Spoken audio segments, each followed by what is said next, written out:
అయా స్తుతించే హృదయాన్ని దయచేయండి అయ్యా. నీ సన్నిధిలో నా చేసిన మేలన్నిటినీ జ్ఞాపకం చేసుకున్నట్లుగా అయా నెమరు వేసుకున్నట్లుగా దావీదుకు వలె నా ప్రాణమయ్యా యెహోవాను సన్నిధించుము. ఆయన చేసిన ఉపకారములు దేనిని మరువక నేను జ్ఞాపకాన్ని తెచ్చుకొని మరి నిన్ను స్తుతించే గొప్ప ధన్యత నాకు దయచేయ. ఈ ఆదివారం నీ సన్నిధిలో చేరినటువంటి నేను అయా నిన్ను గనపరుచున్నట్లుగా అయా నా నాలుకలు నా పెదవులను ముట్టండి నాయన. గనపరిచే హృదయాన్ని నాకు దయచేయండి నాయన. అయా కృప కలిగిన మా తండ్రి నేను స్తుతిస్తుండగా నా స్తుతులపై ఆశ్రయించండి నాయన. అయా నా తండ్రి ప్రభా ఆ స్తుతులను అంగీకరించి జీవన దయచేయండి అయా. గొప్ప దేవుడు ఆ స్తోత్రములు. మా మంచి దేవుడు అయా, మా పితరుల దేవుడవే మా దేవుడు నాయన. మమ్మల్ని దాటిపోయే దేవుడు కాదు నాయన. అయా నిన్ను రెక్కల కింద భద్రపరిచిన దేవుడివి, ఆశీర్వదించిన దేవుడివి నాయన. అయా ఈ నెలలో కూడా మీ దీని ఆశీర్వాదాలు కలిగ చేయండి అయ్యా. ఈ నెలలో కూడా సమృద్ధిని కలిగ చేయండి నాయన. అయా మిగిలి పడుకోకుండా భాగ్యాన్ని దయచేయండి అయ్యా. మొదటి దినాన మొదటి ఆదివారం నీ సన్నిధిలో నీ కుటుంబంగా కూర్చొని నీ సన్నిధిలో వేడుకుంటున్నానయ్యా. అయా స్తుతిస్తున్నాను నాయన. ప్రతి ఆదివారం నెలలో ప్రభా ఈ మందిరంలో కనబడే భాగ్యాన్ని దయచేయండి, అనుకూలతల సమయాన్ని దయచేయండి నాయన. కృపా సత్య సంపూర్ణ స్తోత్రములు, ఆశ్చర్యకర స్తోత్రములు వందనాలు చెల్లిస్తున్నామయ్యా. మహిమ కలిగిన మా ప్రభా మీకు వందనాలు స్తోత్రములు చెల్లిస్తున్నామయ్యా. స్తుతి పాడుటకే బ్రతికించిన జీవనదాతవు నీవేనయ్యా. స్తుతి పాడుటకే బ్రతికించిన జీవనదాతవు నీవేనయ్యా.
స్తుతి పాడుటకే బ్రతికించిన జీవనదాతవు నీవేనయ్యా.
పాడుటకే బ్రతికించిన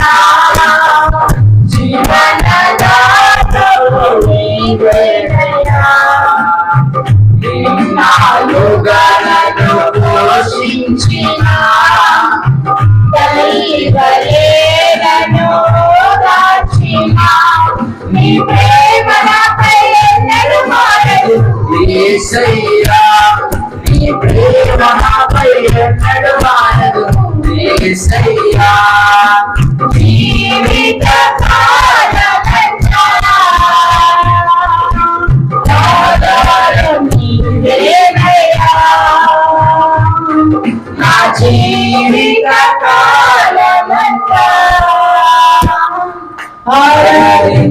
కనబడును పాడుటకే బ్రతికించిన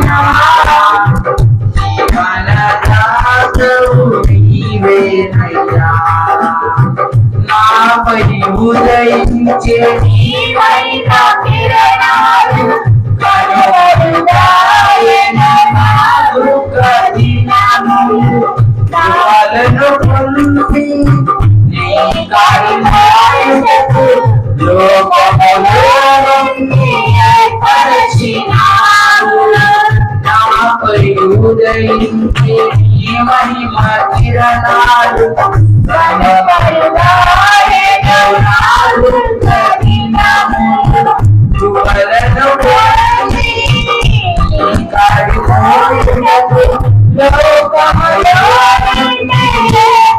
ఏర్పరచినావు నీ దివ్య సంకల్పమే అవనిలో శుభప్రదమై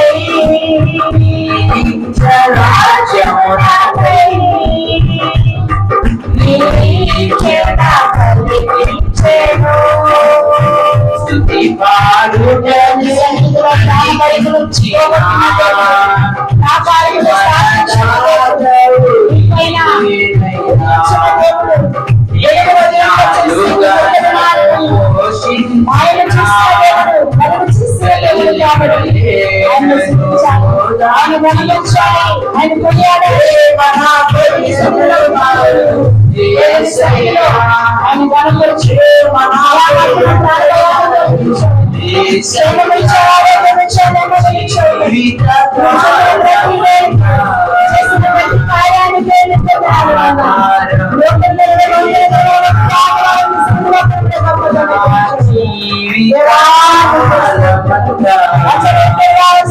ఆరాధించి గణపరతును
సియోనులో నిన్ను చూడాలని ఆశతో ఉన్నాను నా యేసయ్యా. సియోనులో నిన్ను చూడాలని ఆశతో ఉన్నాను నా యేసయ్యా. నీకే వందనం, నీకే వందనం, నీకే వందనం, నీకే వందనం. నజరేయుడా నా యేసయ్యా, ఎన్ని యుగాలకైనా ఆరాధ్య దైవము నీవేనని కలవెత్తి నీ కీర్తినే చాటెదా. ఆకాశ గగనాలను నీ జ్ఞానతో కొలచితివి, ఆకాశ గగనాలను నీ జ్ఞానతో కొలచితివి. శూన్యములో ఈ భూమిని, శూన్యములో ఈ భూమిని వేలాడదీసిన నా యేసయ్యా, వేలాడదీసిన నా యేసయ్యా. వందనం, నీకే వందనం, నీకే వందనం, నీకే వందనం. నజరేయుడా నా యేసయ్యా, ఎన్ని యుగాలకైనా ఆరాధ్య దైవము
స్తుతి ఆరాధన, ఆరాధన స్తుతి ఆరాధన.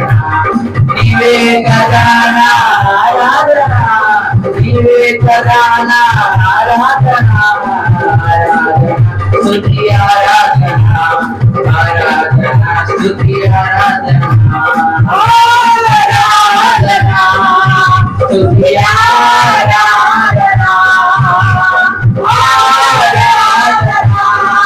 స్తుతి ఆరాధన,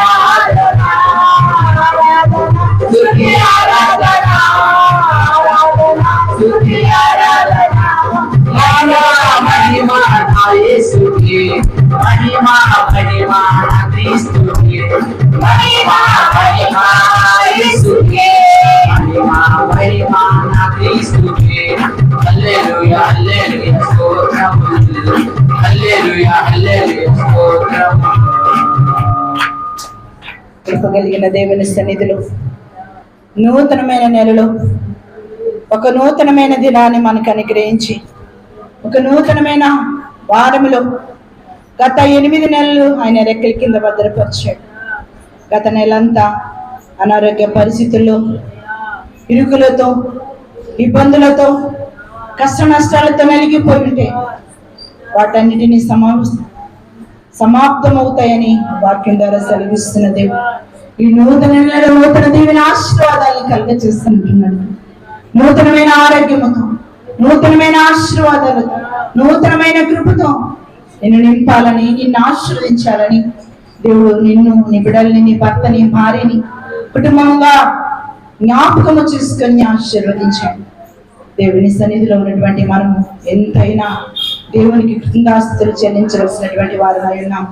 ఆయన మన దగ్గర నుంచి ఏమీ కోరుకోవటం లేదు, కానీ కొల్లగా స్థుతులను కోరుకుంటున్నాడు. మనకి ఇచ్చిన రక్షణ పాత్రను చేతపరుచుకొని దేవుని సన్నిధిలో స్థుతించాలని, ఆయన కనపరచాలని, మన నోట ఆయన స్థుతి ఉండాలని, ఆయన చేసిన మేలును మరొక జ్ఞాపకము చూసుకోవాలని దేవుడు మనలందరినీ జ్ఞాపకం చేసుకున్నాడు. ఈ సమయంలో ఈ వాక్యం ద్వారా ఈ నెలలో మొదటి ఆదివారం నీ మాట నాకు దయచేయాలి. మొదటి దినాన్ని నాతో మాట్లాడు నాయన. నా జీవితానికి, నా కుటుంబానికి, నా హృదయానికి, నా సంఘానికి, ఇప్పుడు నా పరిస్థితులను బట్టి నాకు కావలసిన వర్తమానాన్ని మీరు నాయన మీ నోట ప్రభా మాటల్లో మీరు ఉంచండి. మీ నోటి ద్వారా ప్రభా మాట్లాడుతుంది. మీరు పలికితే మేలు కలుగుతుందయ్యా, దేవుని కలుగుతుందయ్యా. మీరు ఏం మాట్లాడండి నాయన. మాకు మీ వాక్కు కావాలి నాయన. బలాన్ని ఇస్తుంది, విశ్వాసాన్ని కలుగచేస్తుంది, రక్షణని ఇస్తుంది, మరు మనసుకు సిద్ధపరుస్తుంది, మూయబడ్డ హృదయాన్ని తెరవచేస్తుంది. అనేక మందికి నీ వాక్కు కొడుకునైనా ఈ మందిరానికి నడిపిస్తుందని మాటలైనా అటువంటి మాటలు ఉదయకాల వేళలో మందిరంలో చేరిన అందరితో మీరు మాట్లాడండి అని చెప్పి ప్రేరేపించబడిన వారు ఒక్కరు వాక్య ధ్యానం కొరకు ప్రార్థన చేద్దాం. మిగతా వారు ఏకీభవించుదాం.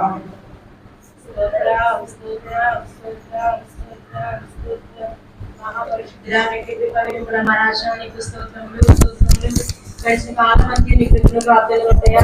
ఈ వరిష్ఠమైన సజీవుల తండ్రి అయ్యా, 2024 సంవత్సరంలో తండ్రి, ఇది మాసంలో తండ్రి, ఈ మానవాళి కృప తండ్రి మమ్మల్ని బలపరచ తండ్రి, అనారోగ్య స్థితి విడిపించి తండ్రి సజీవులుగా తండ్రి. ఈ 9వ మాసంలో తండ్రి, ఈ ఆదివారం దినాన్ని మొదటి వారం మందిరంలో కనిపించే కృపను మాకు ఇచ్చేందుకు మీకు స్తోత్రములయ్యా. గొప్ప ధన్యతలు మాకు ఇచ్చేందుకు మీకు కృపణయ్యా. మీకు స్తోత్రములు తండ్రి. ఈ ఆదివారం దినాన తండ్రి ఈ మందిరంలోని పురుషులు ప్రతి బిడ్డలు జ్ఞాపకం చేసుకోండి తండ్రి. వారి కుటుంబం తండ్రి మీరు కాంచి కాపాడేందుకు తండ్రి కృతజ్ఞతగా తండ్రి ఈ మందిరంలో వారి కూటకు వేసిన కృపను బట్టి మీకు స్తోత్రములు తండ్రి. దినాన తండ్రి రావాల్సిన బిడ్డలు త్వరపెట్టి అర్పించండి తండ్రి. అయ్యా మీరు తండ్రి మీరు పోగు చేయవలసిన విషయం దేవానికి స్తోత్రములు తండ్రి. ఈ మందిరం రాములు తండ్రి అయ్యా తండ్రి 1000 దినాలు కట్టే విషయం దేవానికి స్తోత్రములు తండ్రి. ఈ మందిరంలో గడిపే కృపను మాకు అందరికీ అనుగ్రహించండి అయ్యా, నీకు స్తోత్రములు తండ్రి. ప్రతి ఒక్కరి తండ్రి పురుగులు పడి తండ్రి ప్రేరేపించండి అయ్యా. కొన్ని గంటలు తండ్రి మేము గడుపుతున్నాము తండ్రి. మా యొక్క జీవితాలను తండ్రి సద్గుణ కృపను కలగచ్చేయండి అయ్యా, నీకు స్తోత్రములు తండ్రి. దినాన తండ్రి దైవసేవకులు తండ్రి మాట్లాడుచుండగా తండ్రి మీరు నోటికి పూరగా ఉండి తండ్రి అయ్యా నీ కృపను తోడుగా ఉంచి తండ్రి. ఎడంతల ఆత్మతో ఎత్తి పట్టండి, ఆత్మాభిషేకాన్ని కలగచ్చేయండి తండ్రి, నీకు స్తోత్రములు తండ్రి. నేను దైవసేవకురాలు తండ్రి ముఖాంతరం తండ్రి మాతో మాట్లాడండి, నీకు స్తోత్రములు తండ్రి. నేను తేజస్సు కలిగిన తండ్రి ముఖ్యత వాడకం తండ్రి అయ్యా మీరు మాతో తండ్రి అయ్యా దర్శించండి, నీకు స్తోత్రములు తండ్రి. ఇంతవరకు తండ్రి పాటల ద్వారా తండ్రి ఆరాధన ద్వారా తండ్రి మీరు మహిమ పొందుతున్నారు తండ్రి. వాక్య ప్రదేశం తండ్రి అయ్యా వాక్యోపదేశంలోకి వెళ్ళిచుండగా తండ్రి అయ్యా మాతో మా అందరి మీతో మాట్లాడండి అయ్యా. ఏ విద్యుచిన ప్రతి వాకు తండ్రి ప్రతి బిడ్డ హృదయంలో తండ్రి నాటుకొని ఫలించే కృపను కలుగచ్చేయండి తండ్రి. నీ కృపలో భద్రపరచండి అయ్యా, నీకు స్తోత్రములు తండ్రి. దృష్టి వచ్చి తండ్రి వెతుకొని పోకుండా తండ్రి అయ్యా మా యొక్క హృదయాన్ని తండ్రి భద్రపరచుకుని తండ్రి మా యొక్క హృదయమైన పలకమని రాసుకుని తండ్రి అయ్యా చదివి వాటిని అనుసరించే కృపను దయచేయండి అయ్యా, నీకు స్తోత్రములు తండ్రి. ధర్మశాస్త్రం ప్రకారం తండ్రి మేము అనుసరించి కృపను కలగచ్చేయండి అయ్యా, నీకు స్తోత్రములు తండ్రి. ఇది నాన్న తండ్రి నీ కృపలో తండ్రి భద్రపరిచి తండ్రి మా ముందున్న తండ్రి కార్యక్రమాలు తండ్రి మీరు జయకరంగా జరిగించమని మా ప్రభువుని యేసుక్రీస్తునామమున అడిగి వేడుకొంచున్నాము తండ్రి, ఆమేన్.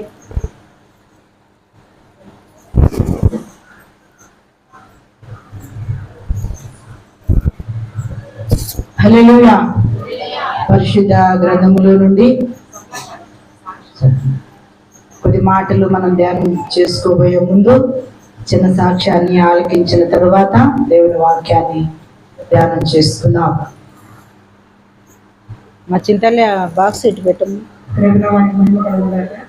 అవకాశం ఇచ్చిన దేవసేవకులు నా వందనాలు. కుడి వచ్చిన నేను చెప్పబోయే సాక్ష్యం ఏంటంటే గడిచిన వారం అని చెప్పి మా అందరికీ అనారోగ్యంగా ఉంది. ఆ విషయం మందిరంలో చెప్పాము. మా గురించి మా కుటుంబం గురించి బిడ్డల గురించి అందరూ ప్రార్థన చేశారు.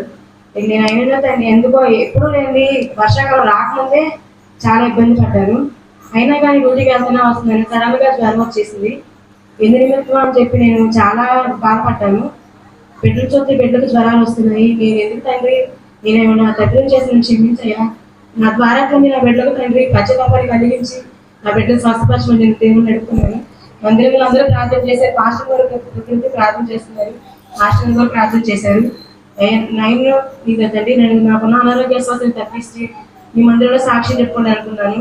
నక్షత్ర రోజున నాకు జ్వరం తగ్గింది, కానీ కొంచెం ఆయాసంగా ఉంది. అయినా అలాగే ఉన్నప్పటికీ మెడిసిన్ వాడాను. దేవుడు నన్ను స్వస్థపరిచాడు, నా బిడ్డలను స్వస్థపరిచాడు, నా భర్తను స్వస్థపరిచాడు. మేము ఎంతగానో అనారోగ్యానికి గురయ్యేది నెల. ఆయన దేవుడు కృపను బట్టి మమ్మల్ని సజీవులకు లెక్కించాడు. కుటుంబంలో ఇరుకుల ఇబ్బందులు ఉన్నప్పటికీ మాకు లోటుపాట్లు లేకుండా దేవుడు సమస్యను సమకూరుస్తూ ఉన్నాడు. బిడ్డల చదువు విషయం అయితే దేవుడు కార్యం జరిగించాడు. చెప్పమైతే తండ్రి, నా బిడ్డలు స్కూల్లో జాయిన్ చేసే కృపను మాకు అనుగ్రహించమని ప్రార్థన చేస్తున్నాను.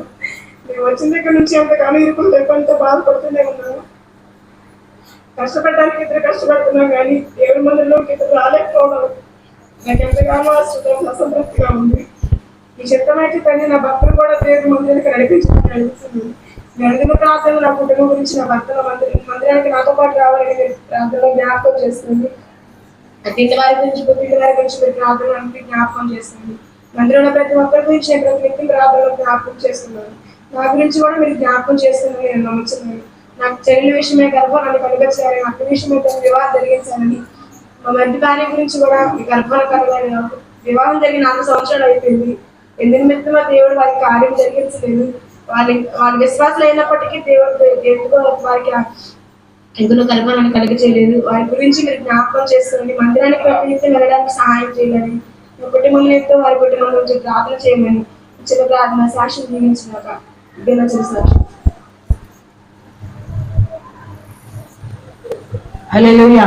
మరి ప్రియ బిడ్డలు, మరి గత వారం అంతా చిన్న బిడ్డలు కానీ, భర్త కానీ, తను కానీ, తోడుపుట్టినటువంటి బిడ్డలు, తల్లిదండ్రులుగా వారందరూ కుటుంబంలో ఉన్నటువంటి ప్రతి ఒక్కరూ జ్వరాలతో, బలహీనలతో మరి అందరూ మరి కుటుంబం అంతా ఆ రీతిగా అనారోగ్య పరిస్థితుల్లో మరి గురైనప్పటికీ దేవుడు జ్ఞాపకం చేసుకొని స్వస్థతని, నిండు ఆయుష్ ఆరోగ్యాన్ని దేవుడు అనుగ్రహించి ఉన్నాడు. దేవుని సన్నిధిలో బిడ్డల కొరకు మరి కీర్తన ఇంద్ర వారి జీవితాల్లో కూడా దేవుడు కార్యం చేయనట్లుగా మీ అనుదిన ప్రాంతంలో జ్ఞాపకం చేసుకోవాల్సిందిగా ప్రభు పెట్టి మీకు మనవి చేస్తున్నాను. ఉన్న పరిస్థితులను బట్టి ఎలా ఉన్నాయంటే, ఎండ వేస్తే బాగా విపరీతమైనటువంటి వడగాలి లాగా ఎండ వస్తుంది, వర్షం వస్తే తుఫాను లాగా వాడు వచ్చి అంటున్నాడు పొట్టోడు, మా రోడ్లన్నీ నిండిపోయినాయి అంటే అంత కుండపోతగా వర్షం అనేది వస్తుంది. అతివృష్టి అనావృష్టి అన్నట్లుగా పరిస్థితులు, కాలాలు బాగలేనటువంటి కాలాలు. అందరూ ప్రతి ఇంటిలో ఇక్కడికి వచ్చిన ప్రతిరోజు ఎన్టీఆర్ కాలనీ వెళ్ళినా, ఎక్కడికి వెళ్ళిన ప్రార్థన అంశం ఏంటంటే మా బిడ్డలకి జ్వరాలు, దగ్గులు, జలుబులు, కళ్ళు తిరగటం, వాంతులు అవ్వటం, హాస్పిటల్లో జాయిన్ అయ్యామమ్మా, సెలైన్లు పెట్టామమ్మా, టైఫాయిడ్ జ్వరాలు, డెంగ్యూ జ్వరాలు అని ప్రతి ఒక్కరు జ్వరాలు మరని చెప్పి బాధపడుతూ ఉన్నారు. కాబట్టి వాతావరణం దృష్టిలో పెట్టుకొని మీరు కూడా ఆహార విషయంలో కానివ్వండి, ప్రతి విషయంలో కానివ్వండి దేవుని మీద ఆధారపడుతూ మరి ఈ వాతావరణ ప్రభావం బట్టి అనారోగ్యత గురి కాకుండా ఉన్నట్లుగా జాగ్రత్తగా మనము ఉండాలి. బహు జాగ్రత్త కలిగినటువంటి వారిగా జీవించాలి. దేవుని సన్నిధిలో కొద్ది మాటలు మనం ధ్యానం చేసుకుందాం. సమయం చాలా అయిపోయినది.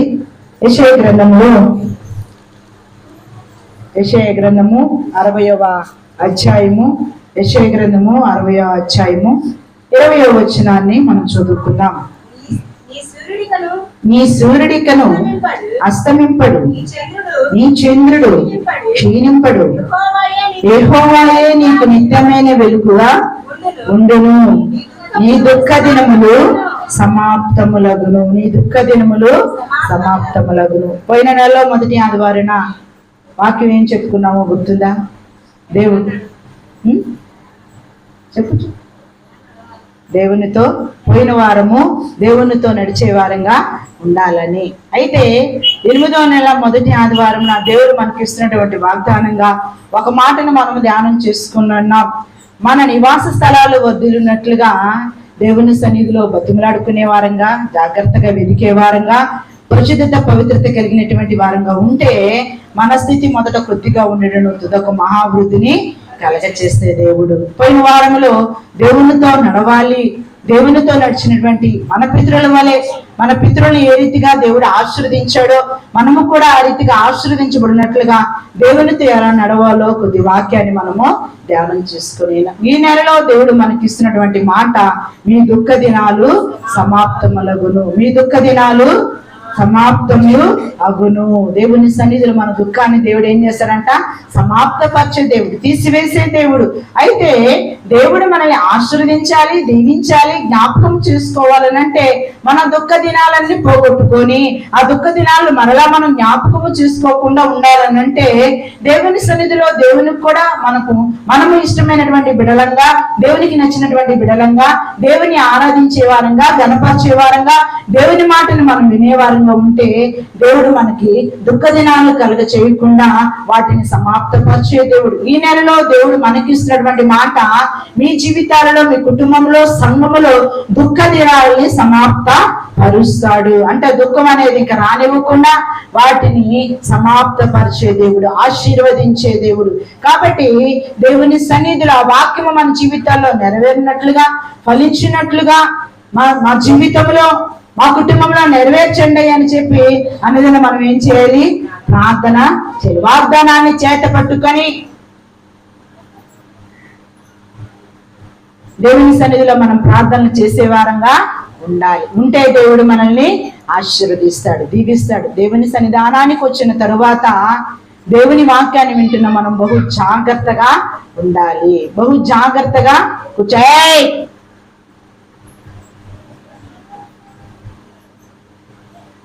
బహు జాగ్రత్తగా దేవుని వాక్యాన్ని వినాలి. చదువుకోవడానికి మన స్కూల్కి వెళ్తున్నారు మన పిల్లలు కదా, ఆడుకుంటా పాడుకుంటా చదువుకుంటావా? అల్లరి చేసుకుంటా ఒక్కటి ఇస్తారు. అంటే శ్రద్ధగా దేవుని మనం చదువుకున్నటువంటి కళాశాలలో, పాఠశాలలో శ్రద్ధగా మనం చదువుకుంటే ఆ శ్రద్ధ కలిగిన వాక్యం మనకి మేలు కలుగ చేస్తుంది. శ్రద్ధగా వాక్యాన్ని కూడా మనము వినాలి. దేవుని సన్నిధిలో బహు జాగ్రత్తగా, ఈ మందిరానికి పోయినప్పుడు బహు జాగ్రత్తగా మన ప్రవర్తనని, మన కూర్చుండే విధానాన్ని, వినే విధానాన్ని బహు జాగ్రత్తగా మనము చూసుకోవాలి. ఏదో వెళ్ళాము వచ్చాము అన్నట్లుగా కాకుండా జాగ్రత్త కలిగి దేవుని వాక్యాన్ని మనం వినేవారంగా ఉండాలి. మనకిస్తున్నటువంటి మాట, మీ దుఃఖ దినాలు సమాప్తములగును. దుఃఖ దినాలు సమాప్తపరచాలనంటే దేవుని సన్నిధిలో మనం కనబడే వారంగా ఉండాలి. దుఃఖం పోవాలంటే మన జీవితంలోనికి ఏమి రావాలి? సంతోషం అనేది రావాలి. యెషయా గ్రంథంలోనే మనం ఒక మాటను చదువుకుందాం. 56వ అధ్యాయము, యెషయా గ్రంథము 56వ అధ్యాయము 7వ వచనం చదువుకుందాం. నా ప్రార్థనా మందిరములో వారిని ఆనందింపచేసేదను, నా బలిపీఠము మీద వారు అర్పించు దహన బలులను నాకు అంగీకారములగును. నా మందిరము సమస్త జనులకు ప్రార్థనా మందిరం అనబడును. దేవుడంట మనం దుఃఖ దినాన్ని పోగొట్టి ఏమిస్తున్నాడంట? ఆనందాన్ని కలగ చేస్తాడు, సంతోషాన్ని ఎక్కడ కలగ చేస్తానంటున్నాడు? నా ప్రార్థనా మందిరములో వారిని నేను ఆనందింపచేస్తాను, వారు అర్పిస్తున్న బలులని నేను అంగీకరిస్తాను. అంటే అంగీకరించాలని అంటే మనం ఏం చేయాలి? దేవుని సన్నిధిలో బలులు అర్పించే వారంగా ఉండాలి. దేవుని సన్నిధికి నడిచి వచ్చే వారంగా ఉండాలి. ఆయన ప్రార్థనా మందిరంలో మనం కనబడే వారంగా ఉండాలి.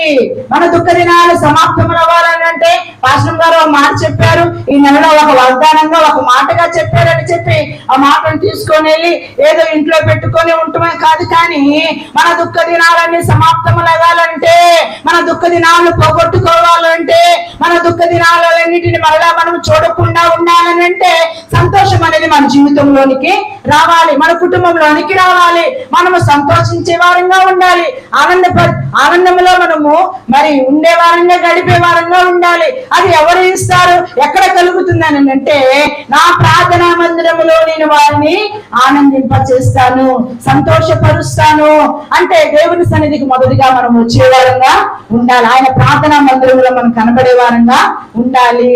ప్రార్థనా మందిరంలో కనపడి వెళ్ళిపోవటం కాదు, కానీ బలుల్ని అంగీకరిస్తాను అంటున్నాడు. దహన బలులని నేను అంగీకరిస్తాను, మీ నైవేద్యములను, దహన బలులను నేను అంగీకరిస్తాను. అంటే మనం ప్రార్థన చేసే వారంగా ఉండాలి. ఆయన ప్రార్థనా మందిరంలో మనకు ఆనందాన్ని కలగ చేయాలంటే ఆయనతో మనం నిత్యము మాట్లాడే వారంగా ఉండాలి. ఆయనతో సావాసం చేసే వారంగా ఉండాలి. ఆయనతో ఆ రీతిగా ప్రార్థించడానికి, విజ్ఞాపన చేయడానికి, బలిపీఠానికి కట్టడానికి ఎప్పుడైతే మనం ఇష్టపడతామో దేవుడు మనల్ని ఆశీర్వదించే దేవుడు, ఆనందాన్ని కలగ చేసే దేవుడు ఒక్కొక్కరి జీవితంలో, ఒక్కొక్కరి కుటుంబంలో అనేకమైన వేదనలు, అనేకమైన దుఃఖాలు, అనేకమైన కష్ట పరిస్థితులు మనకి కనబడుతూనే ఉన్నాయి. ఏ బిడ్డని అడిగినా, ఏ కుటుంబం దగ్గరికి వెళ్ళినా సరే మరి దేవుని సన్నిధిలో మనం చూసినట్లయితే ఏదో ఒక దుఃఖం వారిని ఆవరించి ఉన్నది. మరి ఆ దుఃఖమనంతా పోగొట్టినట్లుగా వారందరూ ఎక్కడికి రావాలి? ప్రార్థనా మందిరంలోనికి రావాలి, దేవుని సన్నిధిలోనికి రావాలి. వచ్చిన వారు ఏం చేయాలి? దేవుని సన్నిధిలో ప్రార్థించే వారిగా ఉండాలి. దేవుని సన్నిధిలో చేసిన ప్రార్థన దేవుడు ఆలకించి వారికి సంతోషాన్ని కలగచేసే దేవుడు, మేలుని కలగచేసే దేవుడు. నువ్వు ఏ దుఃఖంలో ఉన్నావో, ఏ కష్టంలో ఉన్నావో, ఏ బాధ, మరి సమస్యలు నలిగిపోతున్నావో ఈ నెలలో దేవుడు అంటున్నాడు, వాటన్నిటి నుంచి మీకు విడుదల నేను ఇస్తాను, మీ దుఃఖ దినాలన్నిటినీ సమాప్త పరుస్తానని దేవుని వాక్యం సెలవిస్తుంది. మనము దుఃఖ దినాలు పోగొట్టుకున్నట్లుగా దేవుని సన్నిధిలో మనం కనపడే వారంగా ఉండాలి. ప్రతి ఆదివారము శక్యమైతే సమయం అనుకూలిస్తే ప్రతి దినము 1 గంట ప్రాంతంలో కూడా దేవుని సన్నిధిలో మనం కనపడే వారంగా ఉండాలి. దేవుని సన్నిధిలో స్తుతించే వారంగా ఉండాలి. అప్పుడు మన దుఃఖ దినాలన్నీ దేవుడు ఏం చేస్తాడంట? సమాప్తపరిచే దేవుడు, ఆనందాన్ని, సంతోషాన్ని కలగచేసే దేవుడు. కాబట్టి దేవుని సన్నిధిలో మొదటగా మనం ప్రార్థించే వారంగా ఉండాలి. దేవుని సన్నిధిలో ప్రార్థించటము ద్వారా 1 దినము గడుపుట 1000 దినాల కంటే శ్రేష్టం అంట. కీర్తన భాగములో 84 కీర్తన భాగములో నుంచి 84వ కీర్తన 10వ వచనాన్ని మనం చదువుకుందాం. నీ ఆవరణములో 1 దినము గడుపుట 1000 దినముల కంటే శ్రేష్టము. భక్తిహీనుల గుడారములో నివసించుట కంటే నా దేవుని మందిర ద్వారమునొద్ద నుండుట నాకు ఇష్టము. స్థలం లేకపోయినా, మందిరం చాలకపోయినా ఎక్కడ కూర్చుంటారంట? ద్వారం దగ్గర కూర్చున్నా కూడా దేవుడు మేలుని కలగచేస్తాడు. అందుకే మందిరానికి రావండి అని అంట కదా. ఉచితంగా ఇస్తానంటే ఏది మనకి తీసుకో. ఏదో అంటారంట కదా, కట్నం లేకుండా పిల్లని చేసుకుంటామంటే ఆయన ఏమన్నారంట? ఏదో తక్కువ అన్నారంట కదా. తక్కువైంది నీకు, అన్ని తక్కువే. అందుకే ఊరికనే అంటే ఉచితంగా ఇస్తానంటే ఏదైనా మనకి అది విలువలేనిదిగా కనపడుతుంది. దేవుని వాక్యం సెలవిస్తుంది, నేను పరుచున్నట్లుగా దేవుని వాక్యం అంటుంది, దేవుని సన్నిధిలోనికి వచ్చిన నీవు ఆయన మందిరములో చేరి ఆయన సన్నిధిలో మరి నువ్వు ఆనందపడినట్లుగా ఆయన సన్నిధిలో నువ్వు ప్రార్థన చేయాలి. ఆయన సన్నిధిలో 1 దినము గడుపుట 1000 దినాల కంటే శ్రేష్టము. శ్రేష్టమైన భాగ్యాన్ని, శ్రేష్టమైన జీవితాన్ని దేవుడు మనకి అనుగ్రహిస్తూ ఉన్నాడు. 1000 దినాలతో కూడినటువంటి భాగ్యాన్ని, ఆ గొప్ప శ్రేష్టమైనటువంటి దీవెనని దేవుడు అనుగ్రహించాడు. ఎన్ని దినాలు గడపటము? 1 దినము దేవుని సన్నిధిలో మనం కనపడటము ద్వారా 1000 దినాల శ్రేష్టత కలిగింట. భక్తిహీనుల గుడారములో ఎంతసేపు ఎన్ని ముచ్చట్లు, ఎన్ని దినాలు గడిపినా, ఎన్ని మాటలు మాట్లాడుకున్నా, ఎంత సావాసం చేసినా అది ఎందుకు పనికిరాదు. కానీ ఆయన మందిర ద్వారమునొద్ద కూర్చుంటే దేవుడు మనకి మేలుల్ని కలగచేసే దేవుడు. ఏ మేలు పొందుకుంటామనుకున్నా దుఃఖాన్ని తీసివేసి సంతోషాన్ని అనుగ్రహిస్తానంటున్నా. మరి మందిరము, నా ప్రార్థనా మందిరము, సకల జనులకు ప్రార్థనా మందిరము, సకల ఏ ప్రాంతానికి చెందిన వారైనా, ఏ భాష కలిగిన వంటి వారైనా నా మందిరము ప్రార్థన, సకల జనులకు ప్రార్థన మందిరం. ఎవరైనా రావచ్చు, ఎవరైనా ప్రార్థన చేయొచ్చు, ఎవరైనా దేవుని స్తుతించవచ్చు, ఎవరైనా దేవుని సన్నిధిలో కనపడవచ్చు. మీ దుఃఖ దినాలు పోగొట్టుకున్నట్లుగా, ఈ నెలలో సమృద్ధిని, దీవెనని, ఆశీర్వాదాన్ని పొందుకున్నట్లుగా దేవుని సన్నిధిలో మనం ప్రార్థించే వారంగా, ఆయన మందిర ద్వారం దగ్గరైనా కనపడటానికి మనం ఇష్టపడే వారంగా ఉండాలి. ఉంటే దేవుడు మనకి సంతోషాన్ని కలగచేసే దేవుడు, ఆనందాన్ని కలగచేసే దేవుడు. ఎప్పుడైతే దేవుని సన్నిధిలో కనపడటానికి, ప్రార్థించడానికి, వేడుకుంటానికి ఇష్టపడతామో దేవుడు తప్పకుండా మనకి మేలుల్ని కలగచేసే దేవుడు. అలాగే ఎవరున్నారనంటే ఒక దావీదు గారే మనకి మందిరం పట్ల ఆసక్తి కలిగినటువంటి వాడిగా, మందిరము పట్ల తృష్ణ కలిగినటువంటి వాడిగా, ఒక లేడీ వలె దేవుని సన్నిధానానికి చేరాలని ఒక దప్పిక కలిగినటువంటి వాడిగా దావీదుని గురించి మనము మరి చదువుకుందాం. పరిశుద్ధ గ్రంథములో 63వ కీర్తన భాగములో నుంచి 63వ కీర్తన 2వ వచనం చదువుకుందాం. బలమును ప్రభావమును చూడవలనని పరిశుద్ధాలయమందు నేనెంతో ఆశతో నీ తట్టు కనిపెట్టుకొని ఉన్నాను. నీళ్లు లేక ఎండున్న దేశమందు నా ప్రాణము నీ కొరకు తృష్ణగొనుచున్నది. నీ మీది ఆశ చేత నిన్ను చూడవలనని నా శరీరము కృషించుచున్నది. దేవుని సన్నిధిలో నీ బలమును నీ ప్రభావమును చూడవలనని నేను ఆశతో నీ తట్టు కనిపెట్టుకొని ఉన్నాను. ఆశ కలిగిన ప్రాణము దేవునికి కావాలి. ఆశతో తృష్ణతో ఒక దప్పికతో దేవుణ్ణి ఆరాధించే వారంగా ఉండాలి.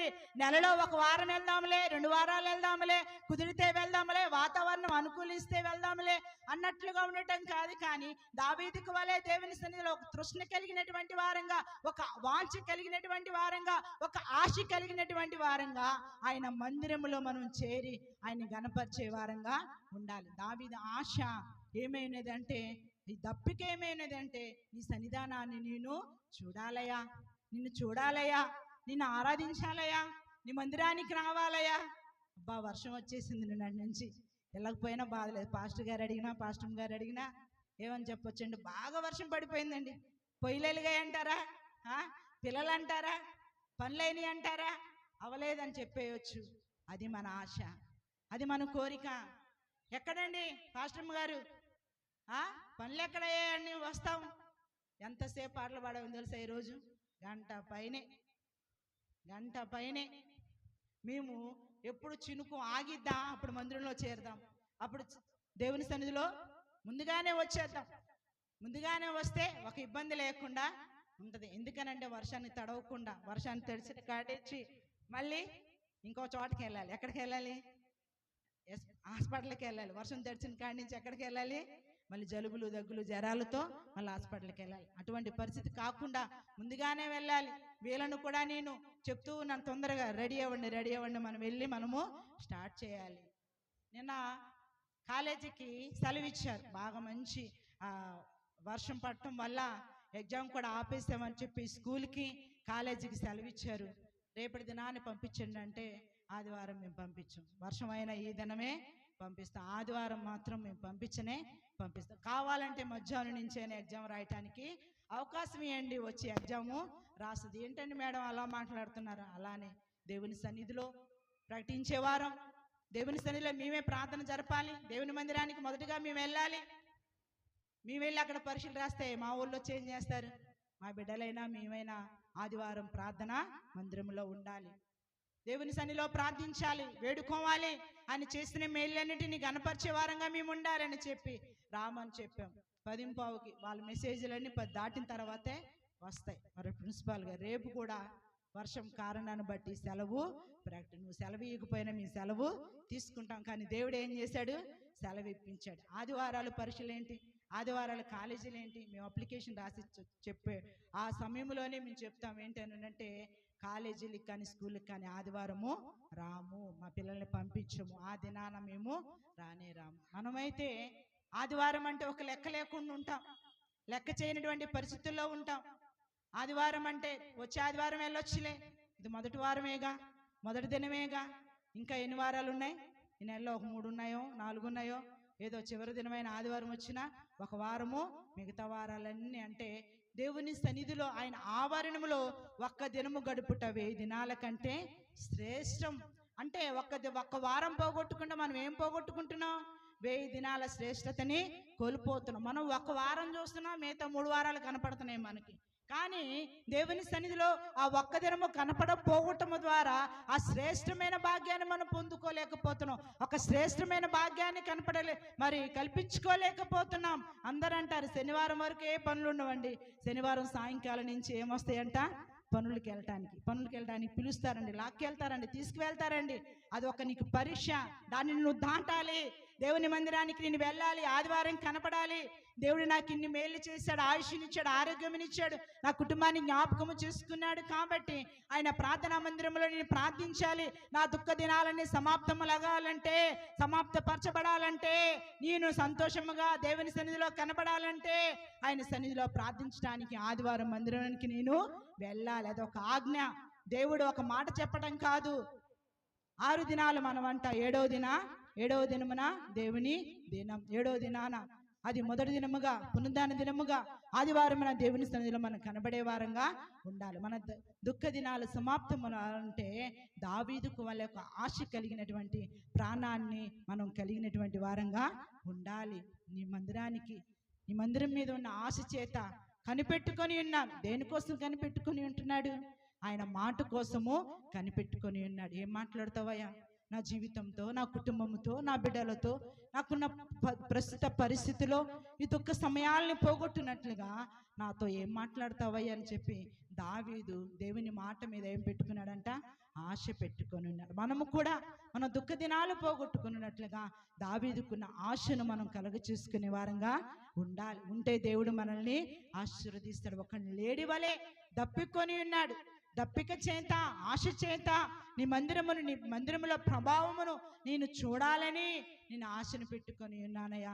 అటువంటి ఆశ కలిగిన ప్రాణాన్ని దేవుడు తృప్తిపరిచే దేవుడు, ఆనందపరిచే దేవుడు, దీవించే దేవుడు, ఆశీర్వాదానికే జ్ఞాపకము చేసుకొని ఈ నెలంతా సమృద్ధి కలిగినటువంటి జీవితాలని దేవుడు మనకి అనుగ్రహిస్తాడు. ఆ ఆశ, కోరిక, ఆ ప్రభావాన్ని చూడటమే కాదు, కానీ కీర్తన భాగములోనే ఒక మాటను మనం చదువుకుందాం. 27వ అధ్యాయము, కీర్తన భాగంలో నుంచి 27వ అధ్యాయం 4వ వచనం చదువుకుందాం. యెహోవా యొద్ద ఒక్క వరం అడిగి తిని దానిని నేను వెదకుచున్నాను. యెహోవా ప్రసన్నతను చూచుటకును ఆయన ఆలయములో ధ్యానించుటకును నా జీవిత కాలమంతయు నేను యెహోవా మందిరములో నివసింపగోరుచున్నాను. దేవుడు అంటున్నాడు, దావీదు అంటున్నాడు, అయ్యా నీ పట్ల తృష్ణ, ఆశ ఏంటో తెలుసా? నీ మందిరములో నీ ప్రసన్నతను చూడాలని, నీ సన్నిధిని, ముఖకాంతిని నేను చూడాలని ఒక్క వరమును నేను అడిగానయ్యా. ఆ వరముని ఏం చేస్తున్నాడంట? వెతుకుతున్నాడంట. ఏం చేస్తున్నాడంట? వెతుకుతున్నాడు. ఆ వరాన్ని ఇచ్చాడా లేదా? ఆయన ముఖ దర్శనాన్ని నాకు కలగచేసాడా లేదా? ఆయన ప్రసన్నత నా మీద ఉదయించిందా లేదా అని దేవుని సన్నిధిలోనికి వచ్చి మనం ఏమి ఎదుగుతున్నాం? ఏది కోరుకుంటున్నాం? ఏది కావాలని ఆశపడుతున్నాం? దావీదు ఆశ, తృష్ణ, కోరిక ఆయన ఆనందింప చేయటానికి, ఆయన దుఃఖ దినాలని సమాప్తం అవటానికి దావీదు ఆశ ఏమైనదంటే ఆయన మందిరములో ధ్యానించటానికి, ఆయన మందిరములో కూర్చుంటానికి, ప్రార్థించటానికి, వేడుకోవటానికి, ఆయన ప్రసన్నతను చూడటానికి ఆయనకి ఆశ, తృష్ణ అయి ఉన్నది. ఒక వరాన్ని అడిగాడు. ఆ వరం అదే ఉన్నది. ఆయన మందిరంలోనికి రావాలి, మాటలు ధ్యానించాలి, వినాలి, గైకొనాలి, ఆయన ప్రసన్నతని చూడాలి, ఆయన ముఖకాంతిని చూసి వెళ్ళాలి అనే ఒక వరాన్ని అడిగాడు. మనం ఎప్పుడైనా అడిగామా? మా బిడ్డలను దీవిస్తారా? పాస్టర్ గారు ప్రార్థన చేస్తారా మీరు? నా భర్తకి చేతి నిండా పనులు రావాలండి, నా భర్త మారాలండి. మంచిదే, ఇది కోరికే, రక్షణ. భర్తలకి, భార్యలకి, బిడ్డలకి క్షేమాన్ని, ఆశీర్వాదం రావాలని అడగటం తప్పు లేదు. ఈ లోకంలో మనం బ్రతికినంత కాలం మన బిడ్డలు దీవించబడాలి, భార్యాభర్తలుగా ఆశీర్వదించబడాలి, క్షేమముతో నింపబడాలి, మేలులతో వారు అనేకమైన ఆశీర్వాదాలు పొందుకోవాలి. అలాగే మనం వస్తున్నటువంటి మన ఆశ ఏమై ఉండాలంటే ఆయన ప్రసన్నతను మనం చూచే వారంగా ఉండాలి. ఆయన సన్నిధిలో ధ్యానించడానికి మనం రావాలి. ఆయన మాటలు వినటానికి దేవుని సన్నిధిలో మనం కూడుకోవాలి. మాట నాతో ఏం మాట్లాడుతున్నారు, దేవుని వాక్యం ఏం మాట్లాడుతుంది, ఆ వాక్యం ద్వారా నాతో మాట్లాడయ్యా, నేను వేచి ఉన్నానయ్యా, ఆశపడుతున్నానయ్యా అని ఒక వరాన్ని మనం కోరుకునే వారంగా ఉండాలి. నీ దుఃఖ దినాలు సమాప్తం అవ్వాలంటే ఇటువంటి ఆశ నా జీవితాలకి మనకి ఎంతైనా అవసరమైనది. ఆశ కలిగినటువంటి ప్రాణాన్ని దేవుడు ఏం చేస్తాడంట? తృప్తిపరిచే దేవుడు, తృప్తిని కలగచేసే దేవుడు. దేవుని సన్నిధిలో దావీదుకు వలె మనము కూడా ఇటువంటి వరాల్ని అడిగే వారంగా ఉండాలి. ఆయన నిత్యమైన సన్నిధిలో ఉండాలని, కనబడాలని, నివాసము చేయాలని కోరుకుంటున్నాడు. మిమ్మల్ని నిత్యము నివాసం చేయాలని కోరిక లేకపోయినా ఒక్క ఆదివారము దేవుని సన్నిధిలో, ప్రతి వారము దేవుని సన్నిధిలో కనపడే వారంగా ఒక ఆశను మనం కలిగినటువంటి వారంగా ఉండాలి. దావీదుకున్న తృష్ణ, ఆ కోరిక మనం కూడా కలిగి ఉంటే దేవుడు మనల్ని ఆశీర్వదించే దేవుడు. కీర్తన భాగములో 23వ అధ్యాయములు అంటాడు, కృపాక్షేమములే నా వెంట వచ్చును. చిరకాలము నేను యెహోవా మందిరములో, చిరకాలము నేను బ్రతికినంత కాలం అయా నేను అల్పుణ్ణి, అయోగ్యుణ్ణి, పెంట కుప్పల మీద నివాసం చేస్తున్నటువంటి వాడిని, గొర్రెల కాపరిని, తక్కువగా ఉన్నటువంటి నా జీవితాన్ని ఒక సింహాసనం అధిష్ఠించే గొప్ప భాగ్యాన్ని నువ్వు అనుగ్రహించావు. నేను ఎంతటి వాడనయ్యా, నా కుటుంబం ఎంతటిదయ్యా, నన్ను ఆశీర్వదించడానికి, నన్ను దీవించడానికి, నన్ను జ్ఞాపకము చేసుకోవడానికి నా కుటుంబము, నా జీవితము, నా పరిస్థితి ఎంతటిదయ్యా. అందుకని నన్ను దీవించిన రీతిని బట్టి, నాకు చేసిన మేలును బట్టి, నన్ను జ్ఞాపకము చేసుకున్న రీతిని బట్టి చిరకాలము నీ మందిరములో నీ నివాసము చేస్తా. ఆ మందిరములో నివాసం చేయటమే కాదు, నీ మాటల్ని ధ్యానం చేస్తా, నీ ప్రసన్నతకే నేను చూస్తా, వేచి ఉంటా. ఒక ఆశ కలిగి, ఒక తృష్ణ కలిగి, ఒక కోరిక కలిగి నీతో నివాసం చేస్తానయ్యా. నాకేమున్నా పర్వాలేదు కానీ, ఏమి లేకపోయినా పర్వాలేదు కానీ, నీ సన్నిధి నాకు దూరం అయితే నేను బ్రతకలేనయ్యా. నీ సన్నిధి దూరం అయితే నేను ఉండలేనయ్యా. నీ ప్రేమ లేకపోతే, నీ సన్నిధి లేకపోతే, నీ మాట నాకు వినిపించకపోతే, నీ ప్రసన్నత నాకు కరువైతే నేను జీవించలేనయ్యా. అంత ఆశ కలిగాడు దావీదు. అందుకే దావీదును అంచెలంచెలుగా ఆశీర్వదించాడు. దావీదుకు తోడు ఎవరు లేకపోయినప్పటికీ దావీదు చేసే యుద్ధాలలో జయాన్ని ఇచ్చాడు, ప్రార్థనకి జవాబునిచ్చాడు, తనకున్న కోరికలు సఫలపరిచాడు. దావీదు రాసిన కీర్తన భాగములలో ప్రార్థన చేస్తూ, వేడుకుంటూ, విజ్ఞాపన చేస్తూ, ఆయన గణపరుస్తూ స్తుతించటమే దావీదు కీర్తనలే ఎక్కువగా ఈ కీర్తన భాగంలో మనము చూస్తూ ఉంటాం. ఎక్కడున్నా, శ్రమల్లో ఉన్నా, ఇరుకుల్లో ఉన్నా, ఇబ్బందుల్లో ఉన్నా, దుఃఖంలో ఉన్నా దేవుణ్ణి విడిచిపెట్టేవాడు కానీ ప్రతి విషయంలో దేవుని మీద ఆధారపడ్డాడు. దేవుని సన్నిధిలో మనము కూడా మన దుఃఖ దినాలన్నీ పోగొట్టుకున్నట్లుగా, సంతోష దినాలుగా మన జీవితాలను మార్చుకున్నట్లుగా, మేలుతో నింపబడినట్లుగా ఆయన సన్నిధిలో మనము ఆయన ప్రసన్నతను మనం చూచే ఒక ఆశను మనం కలిగినటువంటి వారంగా ఉండాలి. ఇంకా ఒక మాటను మనం చదువుకుందాం. దినవృత్తాంతముల మొదటి గ్రంథము, దినవృత్తాంతముల మొదటి గ్రంథము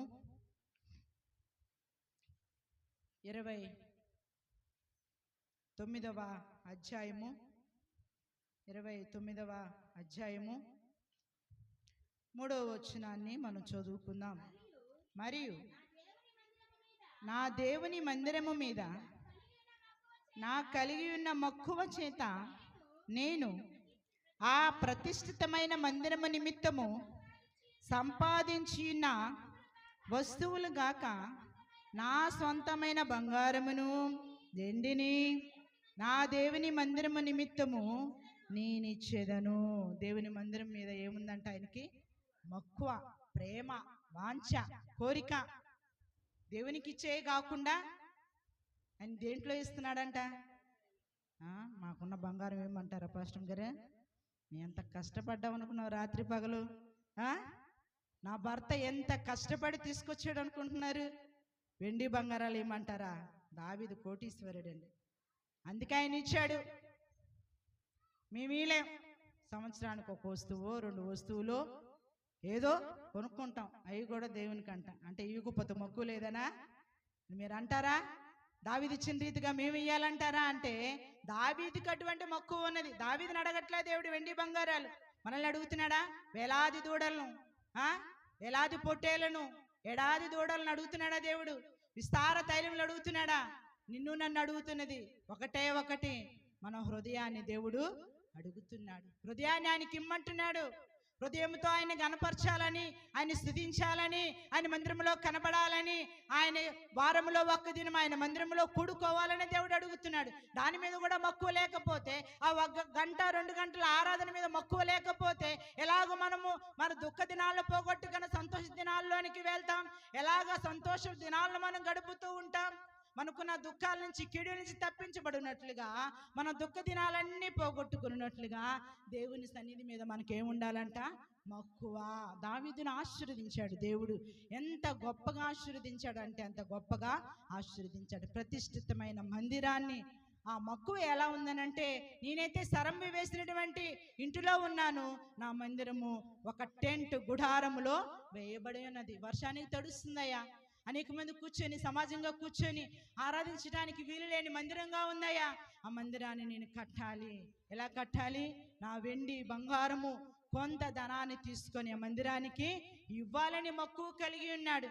దేవుని సన్నిధిలో నువ్వు కూడా మక్కువ కలిగి ప్రార్థన చేయాలి, మక్కువ కలిగి దేవుని సన్నిధిలో విజ్ఞాపన చేయాలి, మక్కువ కలిగి దేవుని సన్నిధిలో నీకు శక్తి కలిగి నువ్వు దేవుని సన్నిధిలో నువ్వు కనబడుతూ ఉంటే దేవుడు నీకు ఆశీర్వాదాన్ని కలుగచేస్తాడు. నీ దుఃఖ దినాల్ని సమాప్తపరిచే దేవుడు, ఆశీర్వాదానికే జ్ఞాపకము చేసుకునే దేవుడు. దావీదు వెండి బంగారములు ఎక్కువగా ఉన్నాయి కాబట్టి మందిరం పట్ల ఆసక్తిని చూపించాడు. నీకున్నటువంటి కాళ్ళు చేతులు, మంచి అవయవాల్ని, మంచి సమయాన్ని, మంచి ఆరోగ్యాన్ని దేవుడు కృపని ఇచ్చాడు.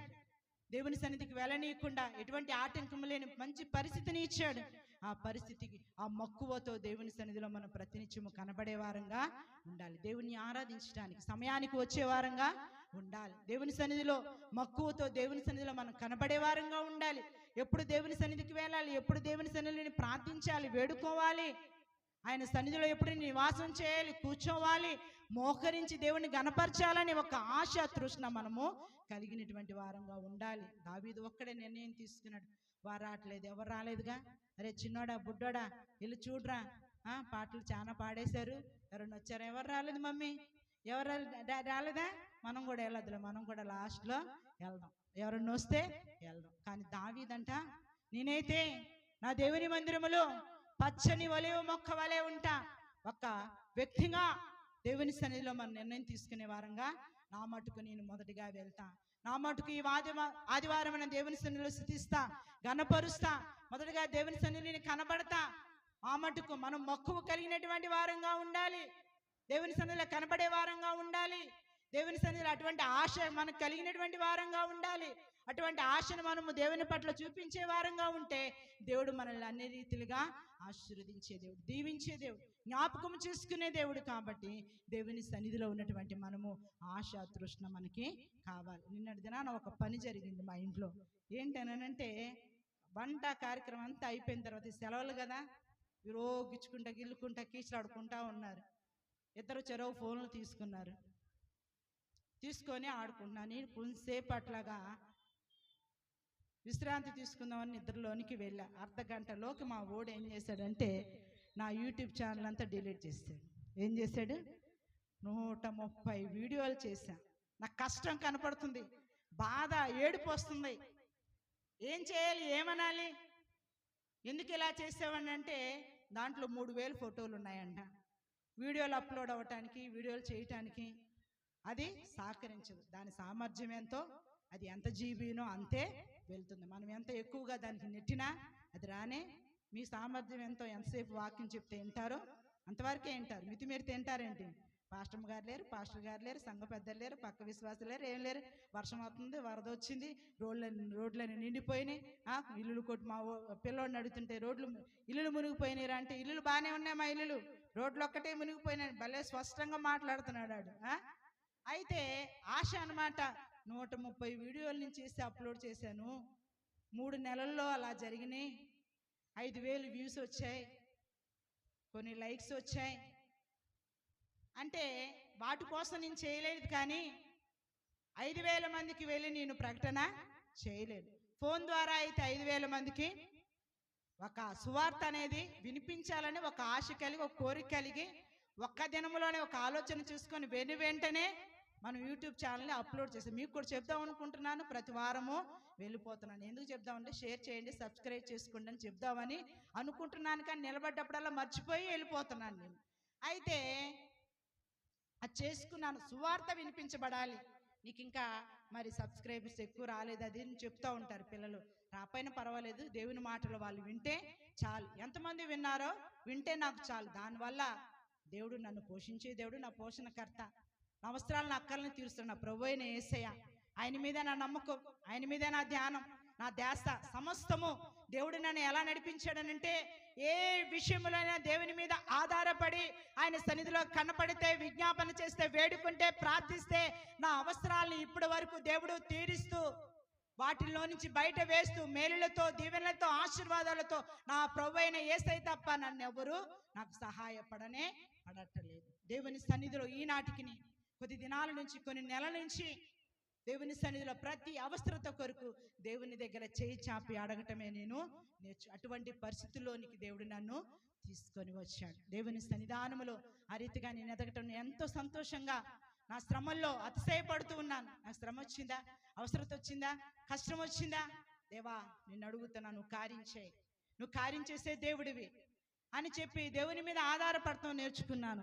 నిన్నటి దినాన భోజనం టయానికి నేను మరి ఏడుస్తూ కూర్చుంటే వీళ్ళందరూ భోజనం చేయాలి, మరి కడుపులు మాడిపోతూ ఉంటాయి కదా. 2-3 గంటలైనా సరే కొంతమందికి ఫోన్ చేసిన అది మళ్ళీ మీకు రానే రాదు, మళ్ళీ రిజెక్ట్ అయిపోయింది, మళ్ళీ మొదటి నుంచి మీరు దాన్ని పెట్టుకోవాలి. 3 నెలలు తిరిగి వస్తాయా? పోయిన సమయం తిరిగి వస్తుందా? వీడియోలంటా చేసుకోగలను, రోజుకు 3 ఏమో చేసి పెట్టగలను, వీడియోలు అయితే చేసుకోగలను. మనసులో అనేకమైన ఆలోచనలు వస్తాయి, ఇలా చేసుకోగలను. కానీ ఆ 3 నెలల పరిస్థితి మళ్ళీ నాకు తిరిగి రానే. మళ్ళీ 3 నెలలు వచ్చేసరికి చింతలేదిక యేసు పుట్టెను, పండగలు రానే వచ్చేస్తాయి కదా. పండుగలు వచ్చాయి, అప్పటికల్లా 6 నెలలు అయిపోతాయి అని చెప్పి నేను ఇలా అనుకుంటూ ఉండే సమయంలో నిన్న సడన్గా అలాగా జరిగిపోయింది. ఎంతమందికి ఫోన్లు చేసినా అవ్వట్లా. అలాగే బాధతో వాళ్ళకి అన్నం పెట్టా, నేను కూడా తినేసేసి ఒక ఆశ, కోరిక వస్తే బాగుండేసయా, అది రివ్యూ అయితే బాగుండు, నా యూట్యూబ్ ఛానల్ నా ఫోన్లోకి వచ్చేస్తే బాగుండు అని మనసులో అనుకుంటున్నా. వాడేమో పక్క భయపడుతున్నాడు, ఎక్కడ దొరికితే నేను వాయిచ్చేస్తా పొద్దున కూడా గుర్తు చేస్తున్నాడు. అవి రాకపోతే నువ్వు నన్ను ఎమ్మ కొట్టేదానివి కదా, అసలు చంపేసేదానివి కదా. చిన్నగా అనుకుంటున్నావా? చిన్నగా చెప్తున్నావేంటి నువ్వు? రెడీ అయ్యి మేమందరం మందిరానికి వస్తుంటే నవ్వుతా చెప్తున్నాడు, అది కానీ నీకు రాకపోతే వాయిచ్చేసి దాన్ని చంపేసి దానివి కదా నువ్వు. నన్ను అంత కోపంగా ఉన్నావు, మాకు అన్నం పెడుతున్నావు, అన్నీ చేస్తున్నావు, కానీ ఆ కోపం అనేది వాడికి